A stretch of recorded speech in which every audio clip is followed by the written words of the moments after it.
Welcome to What Lies Ahead. I'm your host, Chris Ruffini, lead singer of the Long Island band Overthrow. On my podcast, I explore everything related to the hardcore scene through the eyes of artists, promoters, and record labels. As always, please like or subscribe on all social media platforms.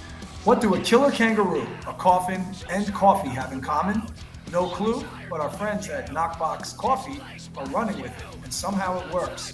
From Long Island, Knockbox has a bigger vision, fueling creativity and giving back to the punk, hardcore, metal, emo, and underground scenes. Every band sold helps fund independent bands, shows, and festivals. Their one and only Killer Kangaroo blend is grown in volcanic soil within distance of the Amazon rainforest, sun-dried for 7 days and roasted in small batches in the U.S. Expect fruit notes and a dark finish, darker than your average medium. And it's grown and treated environmentally friendly. If you're tired of regular old blends, throw a punch at the ordinary. Try the Killer Kangaroo blend today. Give them a follow on Instagram at knockbox.coffee and get a bag of the blend at www.knockbox.shop. Now, on to the show.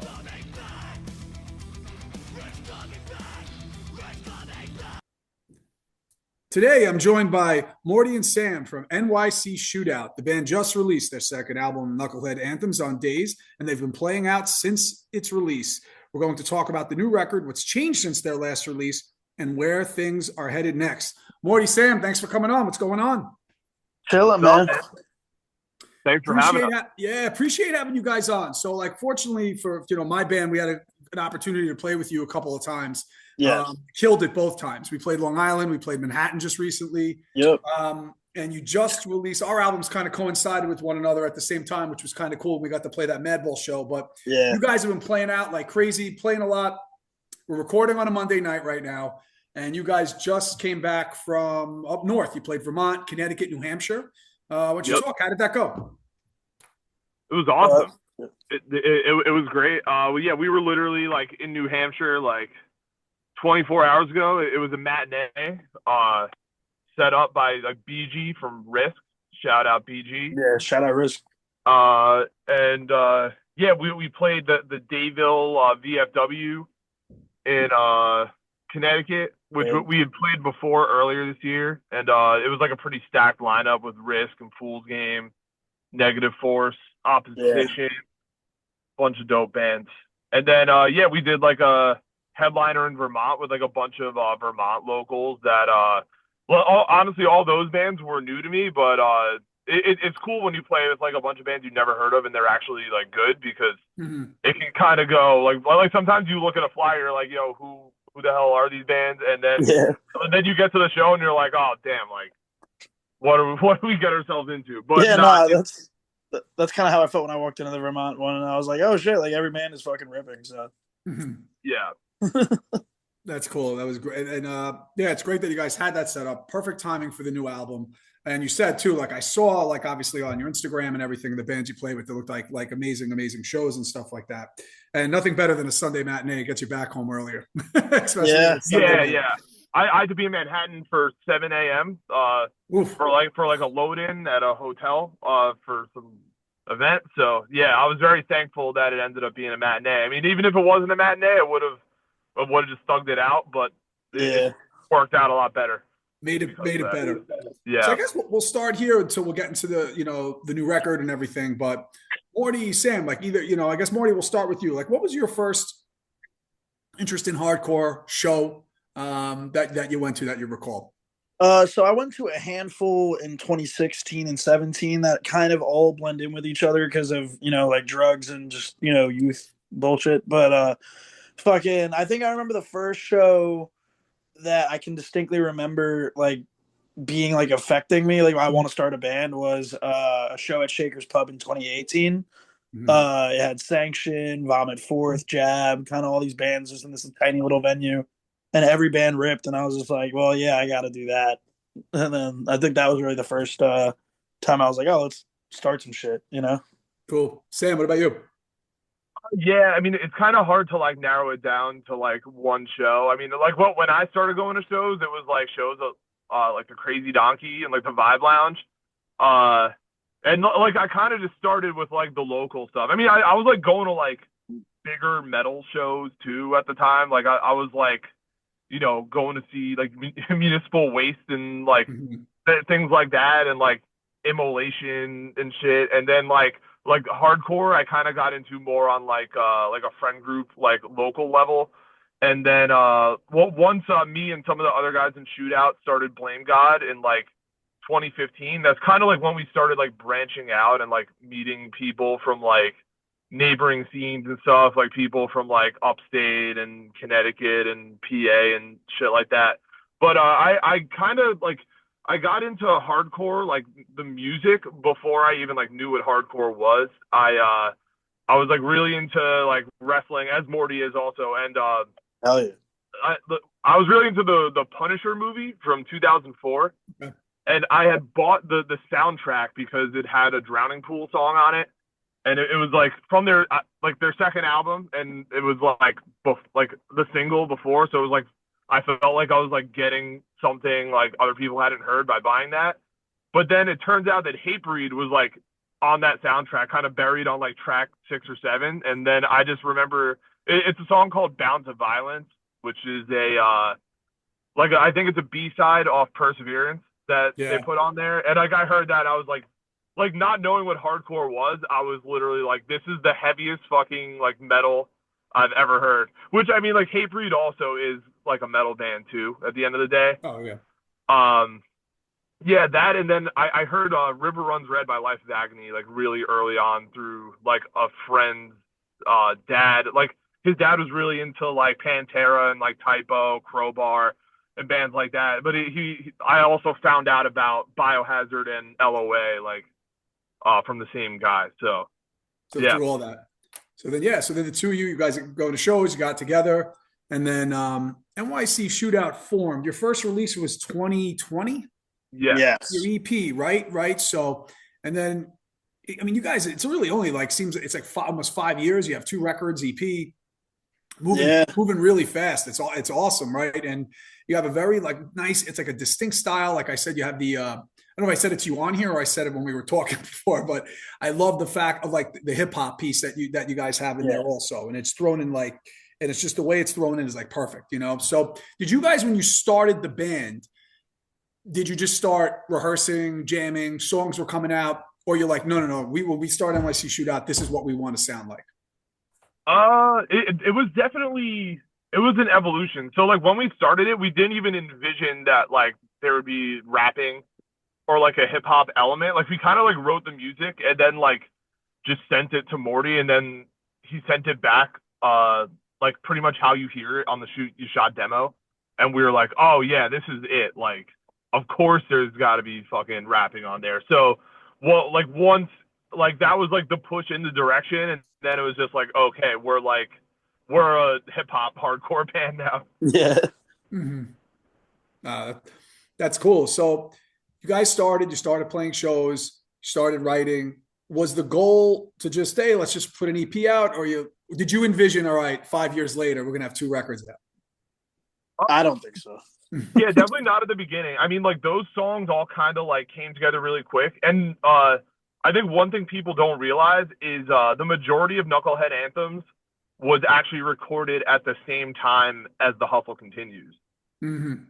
But like it was kind of like we split this, like I think we did 18 songs total, and then like The Hustle Continues has 13, and then, or maybe I don't know, maybe we did 19. There's either 5 or 6 like heavy songs on I just like, obviously I know our songs, I just don't have it like directly in front of me. Yeah. But yeah, we'll go over that when we go like track by track. But Yep. yeah, so like all the heavy songs like with like guitar and shit, that's all from like the Hustle Continue session.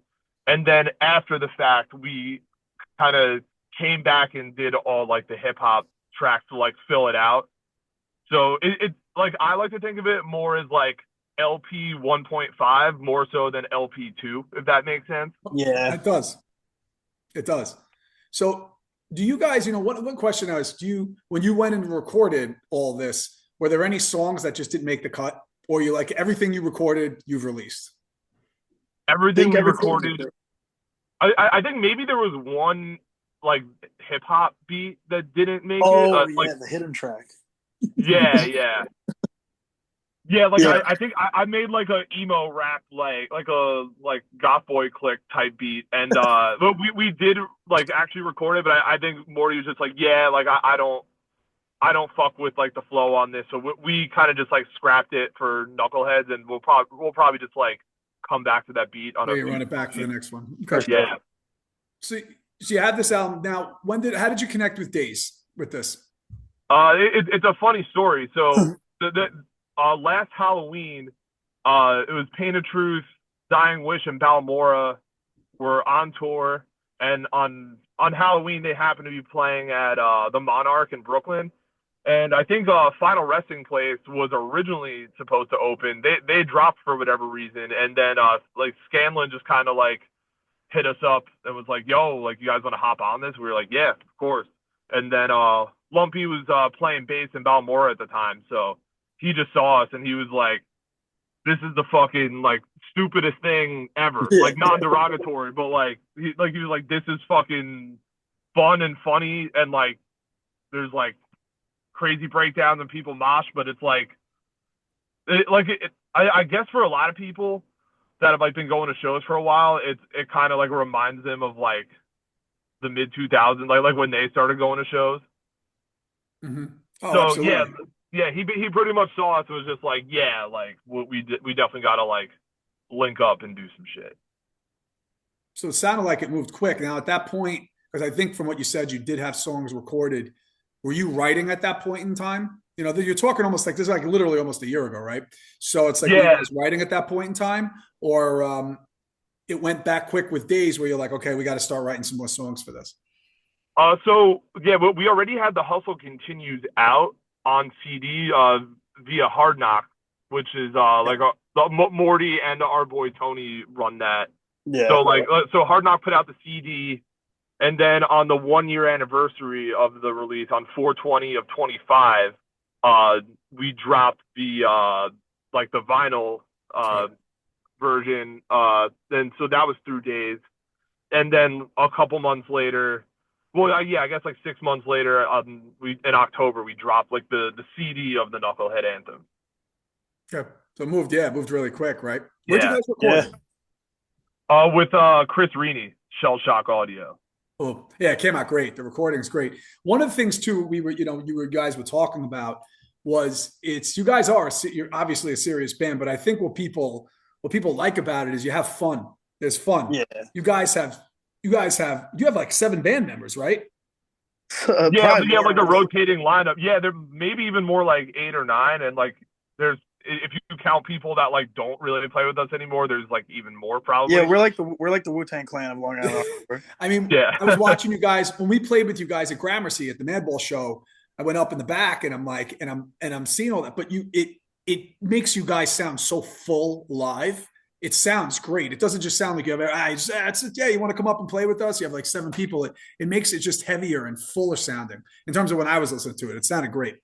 Thank you. Mm-hmm. So I guess let's get into the new record. Came out about a month ago. This is going to be mid-December when this drops, but yeah, about a month ago it came out. Actually, almost a month ago today, I think it came out. Time of this recording. So let's start with the first track. Actually, you know what? Before we get into the tracks, I actually want to ask you, what was the track list setup for this album? You know, did you know? All right, First Service Ladies, this is going to open up the album, and we're definitely going to end with Reflections. How did the track list go about in terms of putting this album together? And then we'll get into, I guess, the individual. Well, I know for a fact when we made Reflections and we got done recording it, we re-listened to it for the first time after it was officially done. I was like, this has to be the last track. But other than that, I feel like it was pretty much like Sam kind of like checking for a good track list. Cool. Yeah. So it's like, it's not like you wouldn't stick them up what you wrote. You're like, this is going to be basically the middle of the album. You guys you had to hear it first and then you went with it, right? Yeah. So some of those songs are like it's funny. You were kind of asking like, were we writing like around the time that we like linked up with DAZE? Like we're not like ever really in like a writing period versus like a show period. We're kind of just like like in a state of like constantly writing, and even if it's not always for Shootout, like I'm kind of just always writing at home, and like we all play in like other bands and stuff, so like I'm kind of just like writing whatever I'm like feeling at the time, and yeah, so I would say like Stick 'Em Up. I think I wrote that in like 2021, 2022 maybe, and also NYC Knuckleheads and like Knuckleheads intro. I mean, we kind of like do it as one track, but Knuckleheads and Knuckleheads intro. Actually, now that I'm thinking of it, I'm pretty it's sure like older than a lot of the THC songs. Yeah, that shit was written, I think, around Shoot Your Shot, like right after Shoot Your Shot came out. Yeah. Like when I think of it, it's like we used to practice at the old compound in Ronkonkoma. So like that's a song. Like whenever we play that, it like takes me back to like for sure. Like this was kind of like peak like lockdown time, and we were just like, people weren't going out, so we were kind of just like going to the pound and like getting fucked up and jamming and writing and stuff. Well, and then you have all these songs came out. So all right, cool. So let's get into it. We'll start with the first track, which is obviously a hip hop track, but I guess really with hearing about it is obviously lyrically where you were going, musically, and all that kind of stuff. So let's start. You started off with First Service Lady, which is obviously hip hop. Yeah, so First Service Lady is based on a true story. I was, I kind of grew up on some like gamer stay inside shit, and then once I was outside, I was fucking outside, but I wasn't getting any pussy. So I mean, you need to get it somehow, and so I pulled out my wallet. So Morty, with that, I wanted to ask you, with the hip hop tracks, are all you guys together with that? Morty, that's you, because I've seen you also with J6. You've done things and stuff. Like, how does that come about for something like this for this track here? So I mean, it kind of goes back to like before they even asked me to do vocals. Like I was doing hip hop when I was in my old band Sprawl and Flatline and stuff like that. I just kind of like I was a hip hop head first before I ever got into hardcore. So hip hop's always like my number one thing. Right. I think with the hip hop tracks that they have, they kind of just present me beats, like all of Shootout and Reenie, who records our music. Like he'll make beats, and like we just kind of like, it's a group effort in terms of the instrumental, but lyrically, I just kind of shut myself out and write, or it's in the studio smoking weed with them. Like, oh, this would be funny. But I know in like track, like we'll go over it later, but there's some tracks where like Sam would be like, this would be a funny line, throw that in, It's collaborative, obviously. Okay. Second track, Fabricator. Fabricator is about a kid that I'm currently still beefing with. It's just kind of a classic hardcore talk your shit, That's great. It's a great song. Musically, Sam, what are you looking at with that one? That's definitely a Doug song.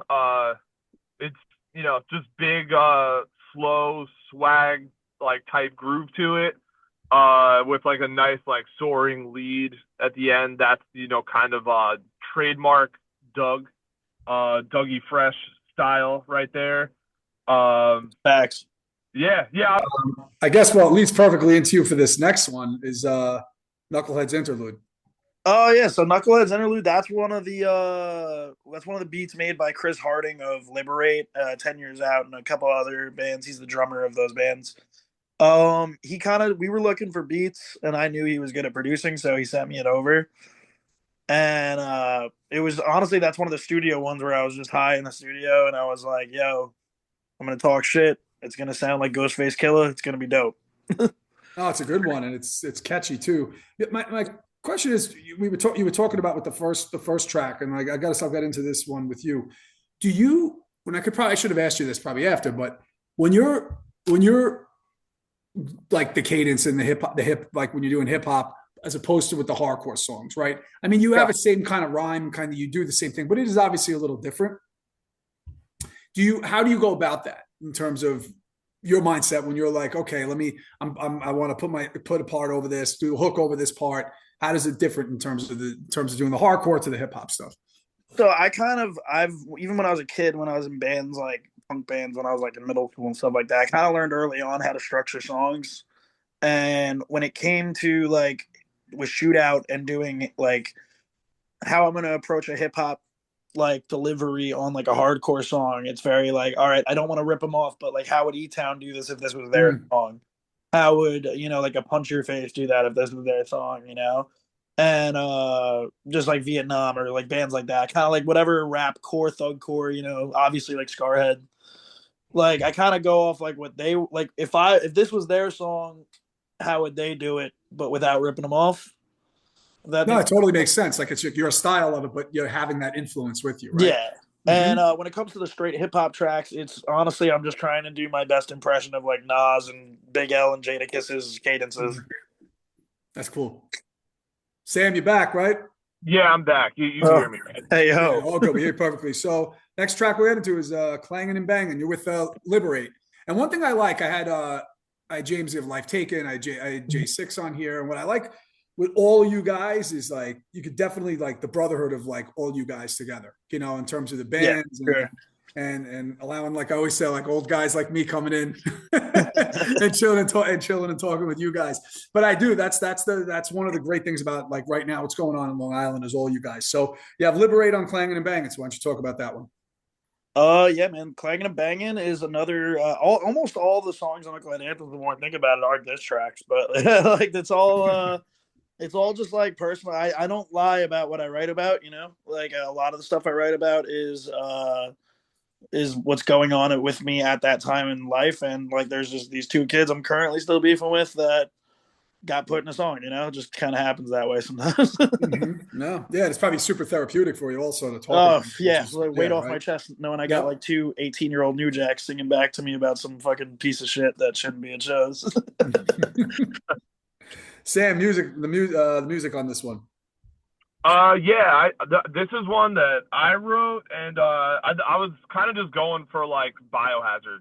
I kind of vividly remember sitting in my room and writing this and just going for like it's actually, this is like really stupid, but like in Reaper you could like change the color of the like waveform, and I made them all orange because I wanted to like I was just trying to like have the Biohazard vibe like while I was like writing and recording it. So yeah, I was kind of just going for like the, just like the big open like groove beats and then I named the song too, and the name comes from a promo that The Rock cut. Like I think. Oh, I know exactly. I'm a big wrestling guy, so I know exactly. Okay. Oh yeah. I'm a big. I think it was, when he was feuding with John Cena, it was just like, the Rock woke up this morning at 5 a.m.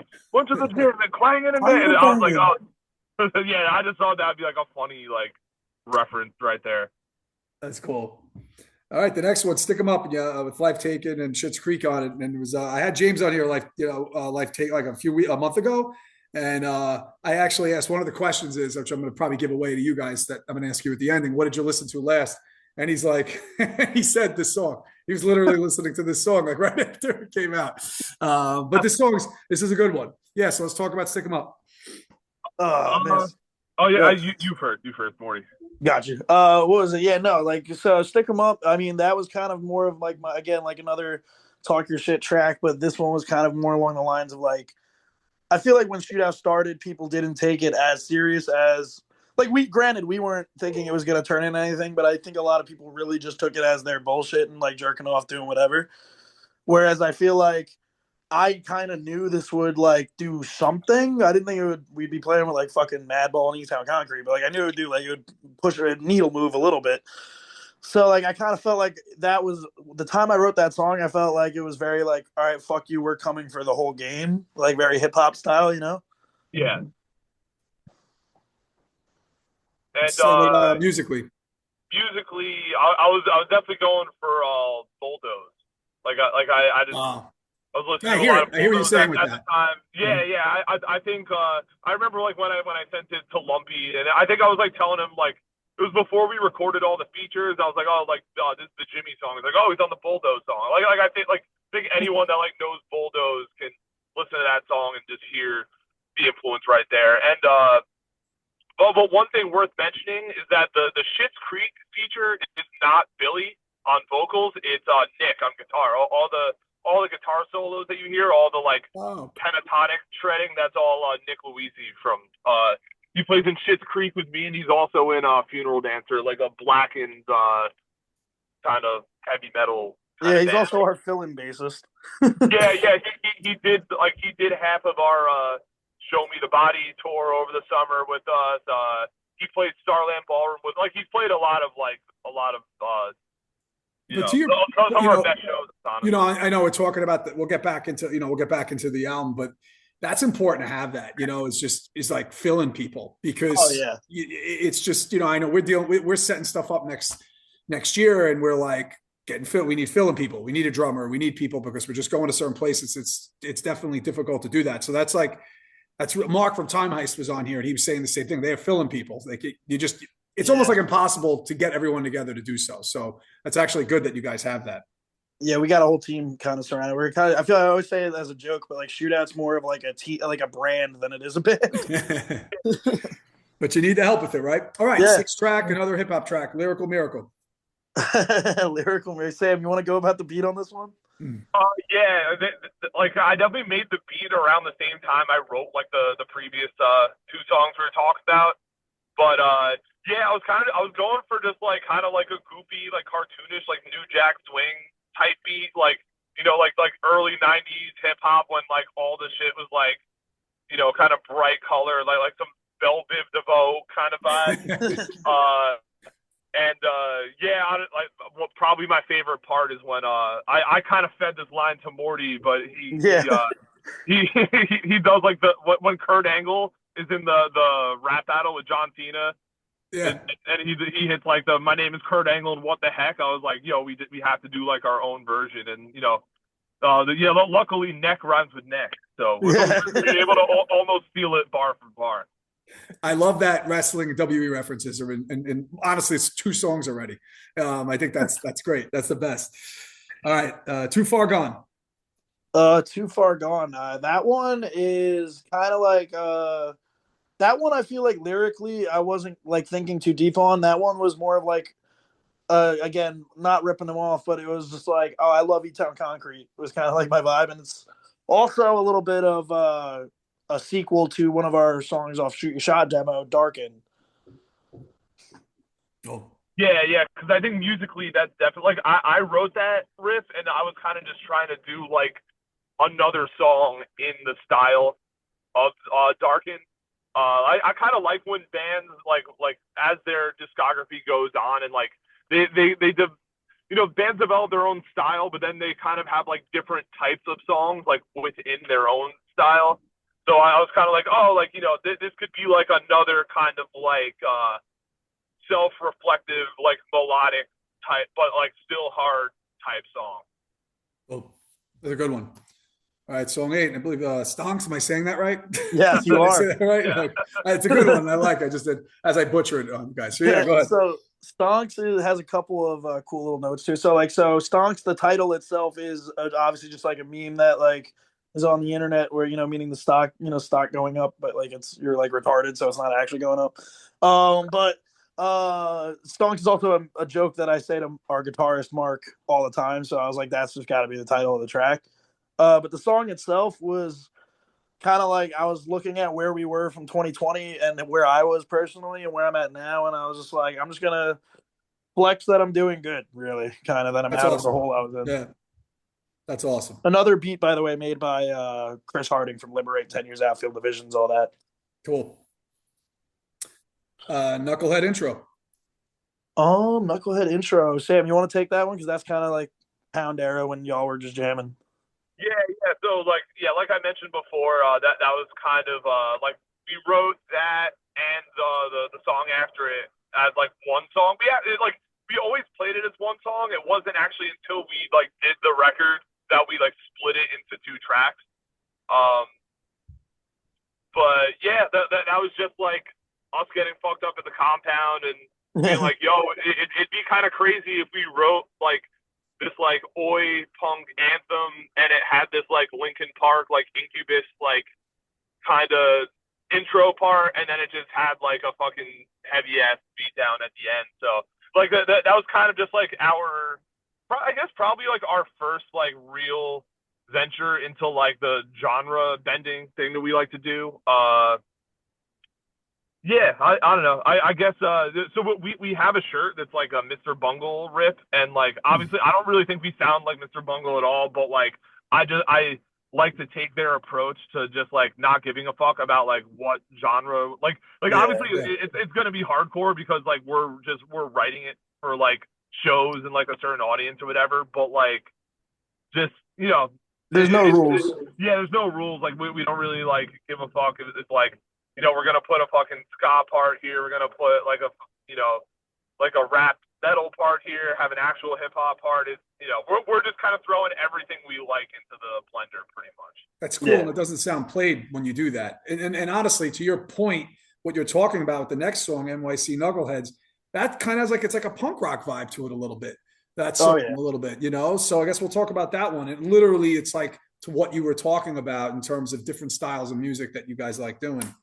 So that one I love because, like, again, that was written back in 2020, and it was just us drunk at the fucking practice space. Doug and Sam were just kind of fucking around doing like a punk rock riff, and I was like, "Oi, oi, oi!" over the fucking mic, and they were like, "This is hilarious."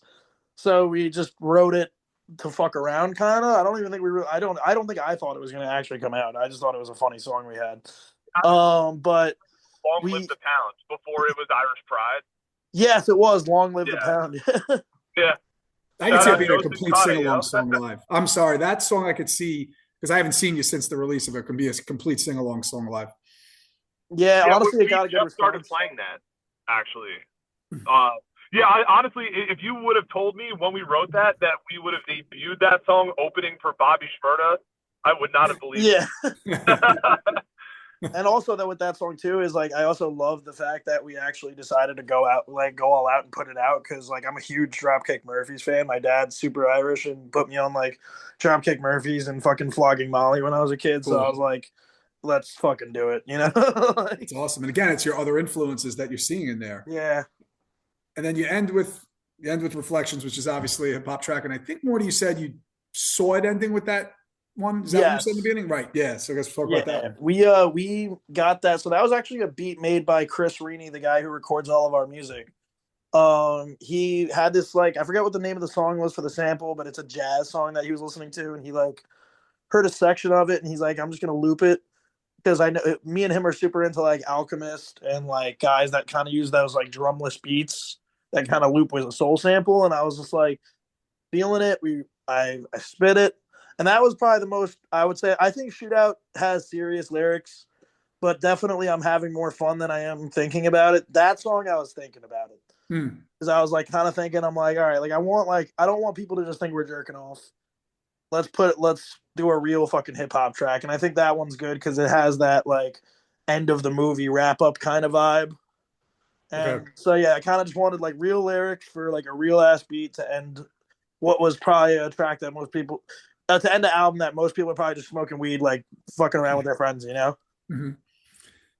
So leading into now, you guys played out last weekend. You had some shows prior to that. You got a bunch of stuff coming up, which we'll get into, the future with you guys. But we'll talk this past weekend. What does the set list look like for you guys? Because you can't play all 11 songs off the new album. Plus you got the old stuff. How are you going about structuring your set list right now? So we just put Knuckleheads in because we're like, okay, like this album's actually out, so we gotta play stuff. People got to at least recognize a couple songs that we play live. Like we kind of have like, ever since we put out The Hustle Continues, we've had like the same core set list, more or less. And so, like, there's songs that like I feel like people always expect to hear like The Service and Booze Cruise and stuff, and like we like opening the set with Pounding.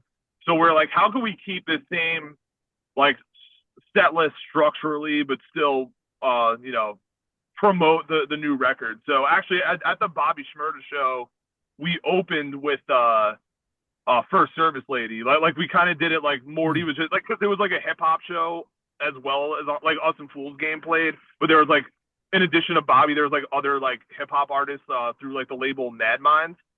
So we're like, oh, what better time to like actually do Shootout as like a hip hop thing, at least for like the first song, and then we walked on and like did our set after that. Yeah. moving forward with the set, now that the album is obviously going to be out more, it's out a month now, December. It's, by the time this comes out, it'll be a little bit longer. You're going to have other stuff coming.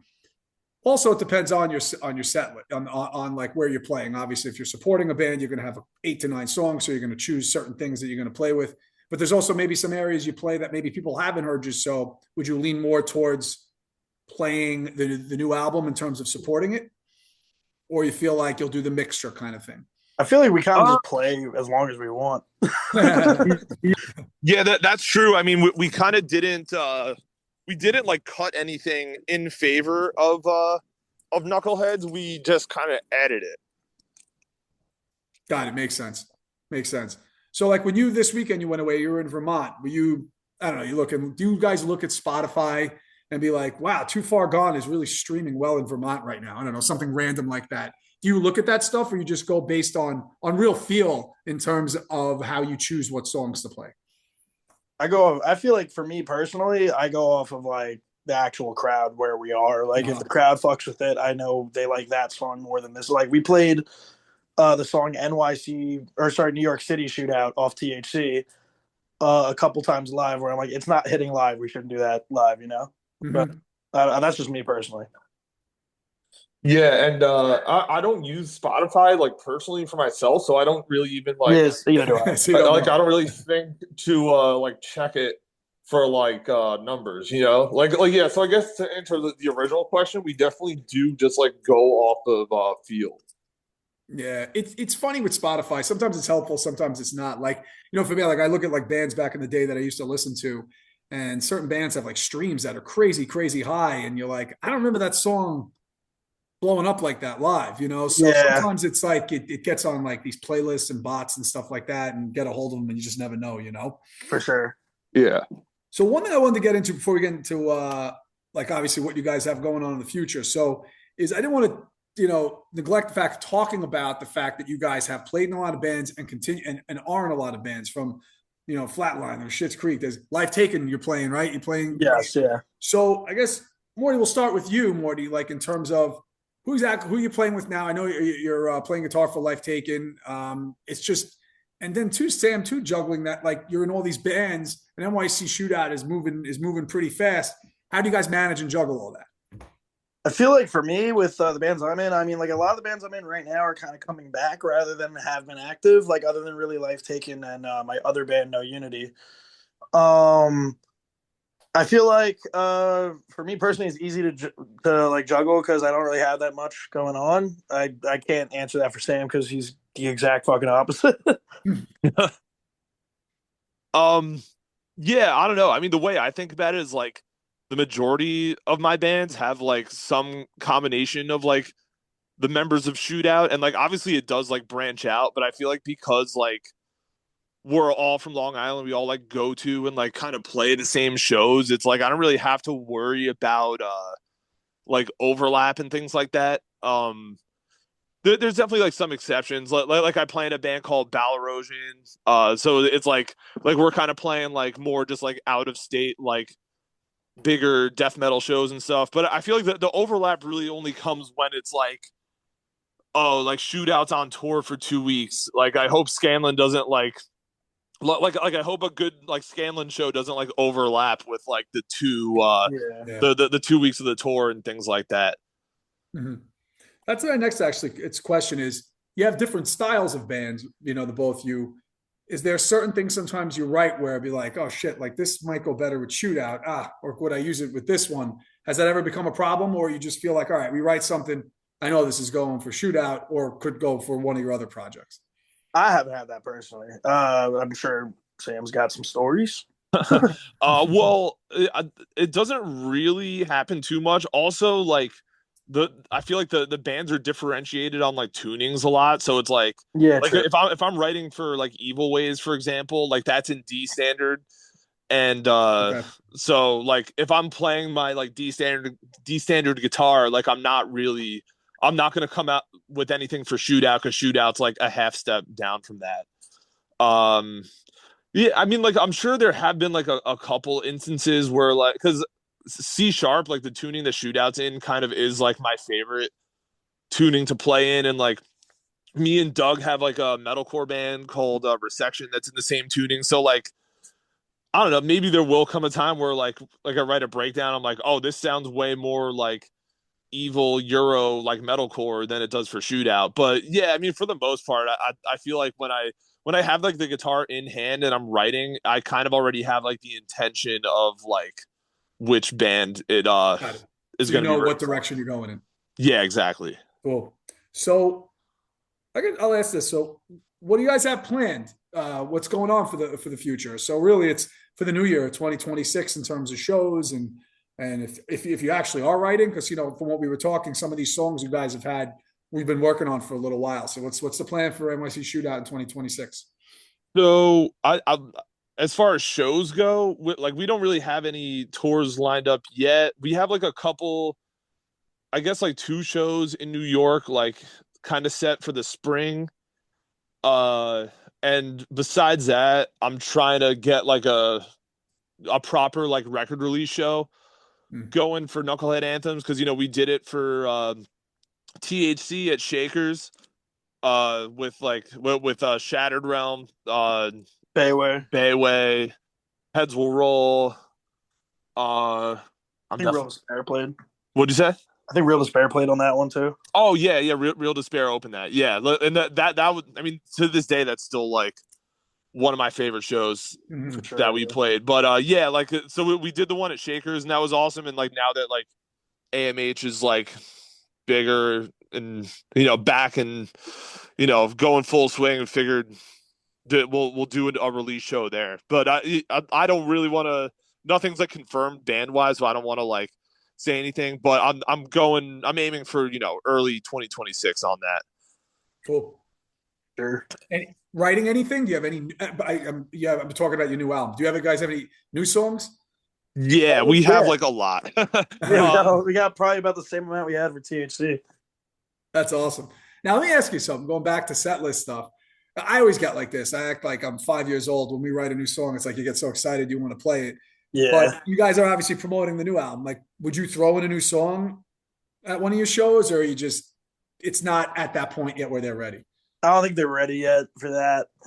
Yeah, because we kind of just put out Knuckleheads, and I feel like we're not even playing those songs enough. So like I kind of suggested like maybe doing one as an intro, and I feel like Doug was like, "Yo, we have to like do the Knucklehead Anthem songs like first." Like I feel like if we were to start playing new songs, we're almost like like two steps ahead, but like not in a good way. I see what you mean. One last question, and then we'll get into. I have a bunch of questions that have no semblance of order, and then you guys answer. You guys answer them. But first, before we do that, I always like asking, what advice would you give yourselves? Go back in time when you're like 13, 14 years old. Like, what would you could have a quick conversation with a young Morty and a young Sam? So I guess I'll start with you, Morty. What advice would you give yourself if you go back to that? Two big things. Don't do cocaine. And it's not about what you make, it's about what you save. Those are probably the two things. Awesome. Sam? That's a good question. I wasn't really prepared for something like that. I know I'm like talking all about music and writing, and I'm like, yeah, I mean, I would say something along the lines of just like be open and like get out there and like play a bunch of shows, but I feel like that's kind of what I did. So like I wouldn't say I wouldn't do nothing differently, but like I don't know, just be like work harder, I guess. No. Okay. Or you know what? I would tell my younger self to pick up the guitar earlier, because it was something I did when I was younger, and then I like really focused on drums, which I guess is a good thing, but it wasn't until maybe like the last like 5 or 6 years that I started like playing guitar again and writing. And I think that's kind of what opened my mind up to just like, oh, I could literally do this all myself. And like, not that like having bandmates is awesome. And like, I do love like the collaborative side of things, but it like me, yeah, I guess to boil it down to one thing, I would say like rely on other people less and do more things yourself. Cool. Okay, so now a bunch of questions, and I guess we'll start. Sam, I got you first. You answer, then I guess we'll go to Morty here. So, a band that you've never played with before that you would love to play with. share the stage with? Doesn't mean a tour, just means could be a one-off show. I mean, I guess the first one that really comes to mind is Hatebreed. Mm. I feel like that's kind of like a standard for like anyone that plays in a hardcore band. That's kind of like the just like the top tier of like they went everywhere and did everything, and also like they're just like goated like their music. Yeah, I don't know. I mean, I feel like a lot of my favorite bands, they're like dead or inactive too. So, yeah, I don't know. I guess I'll go with Hatebreed. Hey, pretty cool. Yeah, because Morty. we also did play with a bunch of dope bands already. So like a lot of bucket list bands like E-Town and whatnot. Cool. Morty, what about you? For me, I'm gonna be honest. Mine's not a band. Mine's a rapper. But Nas is like the goal for me. It's so unattainable, but it's definitely something I want. No, that makes sense with what what you said in terms of like the songs and the hip hop songs and all that kind of stuff. So Sam, I think you answered this, but I'm gonna ask anyway. A band that you're like, wow, we got to play with them. Oh. Yeah, I mean definitely Madball, Suicidal, E-Town, and Bobby Shmurda. Yeah, literally the same answer. Yeah. Same thing, right? Yeah. You got E-Town, because we played with you guys in E-Town, but then you played the Starland show, which was that's actually a funny story too, because like we did that. I don't think we were supposed to be on that show that we played together at AMH, but Scanlon was like, yeah, that would be like that would make sense, This Scanlon was like, it'd be fucked up not to put you guys on. Yes, yeah, and then like literally we play, and then I forget. I think it was who was it that was in the back, Sam, that was talking to us about doing that? I think it was just Ant Money himself was. Yeah. Like he just saw us play and he was like, yeah, I think it was like Crush Your Soul drops like the Starland show. He's like, we need another band. So, yeah, I mean, I guess some of our best shows came from another band dropping. So. Yeah. Hey, that's what happens, man, right? Thank you, Crush Your Soul and Final Resting Place for dropping. So perfect timing is everything. Talking about we're talking about E-Town. What's your favorite E-Town record? Oh, Time to Shine, definitely. It's just like the most raw, and like I like that it's like the production is almost like the brutal death metal of the time. Like it just has that like cranked snare, but it's hip hop at the same time. Mine is Second Coming, because I think it's a perfect in between of that what Sam's saying with Time to Shine and that like more hook driven like melodic E-Town that in Renaissance. Yeah, it's really that one's really jazzy too, which I appreciate that. Like I think that was the one. Like when I first heard that I was like, oh, like this is like real like musician music, For sure. Mm-hmm. Set It Off or Demonstrating My Style? Set It Off. Classic. I mean, I love them both. Set It Off's a classic. Yeah.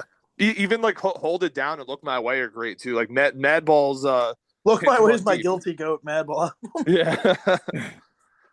Yeah, how good were they at Gramercy? It's like they're so good. It. Yeah, incredible. Urban Discipline or State of the World Address? Urban Discipline. Yeah, Urban Discipline. Mm-hmm. I just threw this one in here because I'm a Mike Patton guy, so you mentioned them. So Mr. Bungle or Faith No More? Faith No More. Yeah, I mean that's really tough for me. This is like a really big, crazy Sam question, actually. yeah, but like I would have to go Faith No More, just like because that was like a gateway band for me, like as a kid. Like it was like it's like a nostalgia pick, but I could also just like still listen to it, be like, yeah, this is like some of the best music ever made. Like Mr. Bungle didn't really even like make sense to me until I was like in my 20s. You know what I mean? Angel Dust is such a great record. Yeah. Such a great record. God. Favorite scene other than Long Island? I told you it's all over the place, these questions. I'm personally, it's not like a really popping scene that I know, at least that I know of, because I'm kind of like, just scrolling through Instagram, but like I got a lot of homies in Maryland and like that area that I fuck with, so I'm gonna say they're my favorite. Maybe not my favorite musically or like maybe the most popular town, but like in terms of the people and like how inviting the scene is, I gotta say like the Baltimore, Maryland guys, like Don't Start None and Suck a Watt and those guys. Mm-hmm.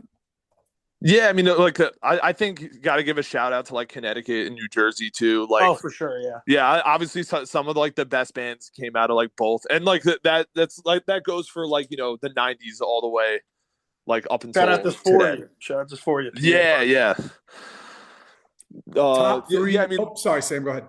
uh, no, I lost my train of thought. Go ahead. What was I asking? Oh yeah, your favorite scene other than Long Island. But I think did Oh you yeah, mention Jersey? Yeah. yeah. Okay. I guess like they're not so much active scenes, but I guess I'll just shout out like obviously I love like the Florida like death metal stuff and Yeah. like the Hate Thousand scene in Oh Belgium from the yeah. '90s, and I'm really into like there's this really specific like black metal scene in Sweden that it was like kind of centered around the band Dissection. They're like one of my favorite bands ever. And like there's a label called No Fashion Record. Like all the stuff that just sounds like that is like some of my favorite like metal stuff ever. So I'll just shout that out too. Cool. Top three most influential albums for you guys. Ooh. I'll start this one honestly because I kind of feel like mine don't change. But Time to Shine, Eat on Concrete, Illmatic, Nas, and I think it aged bad nowadays, but it definitely got me into why I make music. But Eminem, Marshall Mathers, LP. Okay. Sam.